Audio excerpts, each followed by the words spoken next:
હવે જો પ્રકરણ 3 ના સ્વાધ્યાય 3.5 માં સાતમો પ્રશ્ન કંઈક આવો પૂછ્યો છે કે ત્રણ ક્રમિક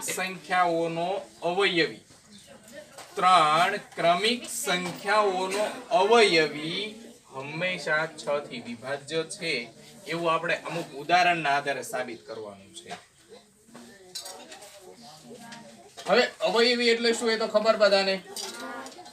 જેમ કે તમને એમ પૂછવું હોય કે 12 અને 6 ના સામાન્ય અવયવી લ્યો.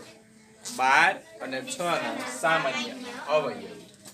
12 ના અવયવી તમે લ્યો એટલે 12 × 12, 12 × 2 = 24, 12 × 3 = 36 એમ ગણો તો ઘણા બધા આવે બરાબર. અને 6 ના અવયવી 6 × 1 = 6, 6 × 2 = 12, 6 × 3 = 18, 6 × 4 = 35, 6 × 6 = 36 ટૂંકમાં કરીને ઘણા બધા અવયવ આવે. તો એમાં સામાન્ય અવયવ કીધા એટલે બંનેમાં સરખા હોય એવા તમે લેશો કે નહીં. હવે આ જે સામાન્ય અવયવી છે એમાંથી દાખલા તરીકે 36 ને લઈ લઈએ કે ત્રણ અવયવી સામાન્ય છે એમાં 36 લઈએ એટલે 36 એ 12 અને 6 નો બંનેનો અવયવી થયો. હવે આ 36 ને તમે 12 વડે અને 6 વડે બંને વડે ભાગી શકો કે ન ભાગી શકો? કેમ કે 36 ભાગ્યા 6 કરો તોય ભાગાકાર મળશે. 6 × 6 = 36 નિશેષ ભાગાકાર મળ્યો. અને 36 ને 12 વડે ભાગો તોય ભાગાકાર થશે. 12 તીરીને 36 તો નિશેષ ભાગાકાર મળ્યો. તો ટૂંકમાં અહીંયા એવું જ પૂછવું છે કે ત્રણ ક્રમિક સંખ્યાઓનો અવયવી. ત્રણ ક્રમિક સંખ્યાનો અવયવી તમારે મેળવવો હોય તો શું કરવાનું? તો કે આપણે સૌથી પહેલા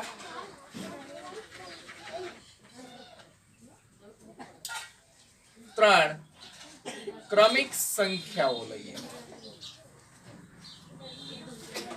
જેમ કે હું લઉં 8, 9 અને 10 આટલી લઈએ બરાબર. હવે જો આનો તમારે અવયવી મેળવવો હોય, ત્રણેય ક્રમિક સંખ્યાઓનો અવયવી મેળવવો હોય તો ત્રણેય ક્રમિક સંખ્યાઓનો ગુણાકાર કરવાનો. શું કરવાનું? ત્રણેય ક્રમિક સંખ્યાઓનો ગુણાકાર. એટલે હવે ત્રણ ક્રમિક સંખ્યાઓનો ગુણાકાર એટલે કે 8 × 9 × 10 આપણે લીધેલી સંખ્યા અહીંયા લઈએ બરાબર. 9 × 8 = 72 અથવા 8 × 9 થાય ને ગુણ્યા પાછા. કેમ કે આપણે બે સંખ્યાનો ગુણાકાર કર્યો પણ 10 બાકી રહી ગયા ને. હવે 10 × 72 એટલે કોઈ પણ સંખ્યા સાથે 10, 100 ગમે એ સંખ્યાનો ગુણાકાર કરવાનો થાય તો એ 0 છે એ પાછળ લાગી જાય. કેમ કે એક છે એ વિશિષ્ટ સંખ્યા છે એટલે ગુણાકાર એનો એ જ મળે. તો જવાબ આપણને કેટલો મળ્યો? 720. હવે આ 720 ને 6 વડે ભાગી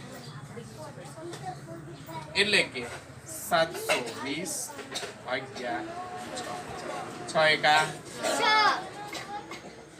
6 બે અને છેલ્લો 0 ક્યાં જતો રહે?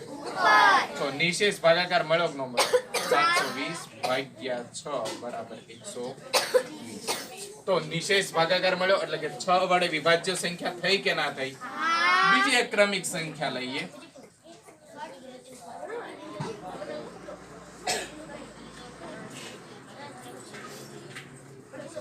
જેમ કે લઈએ 11, 12 અને 13.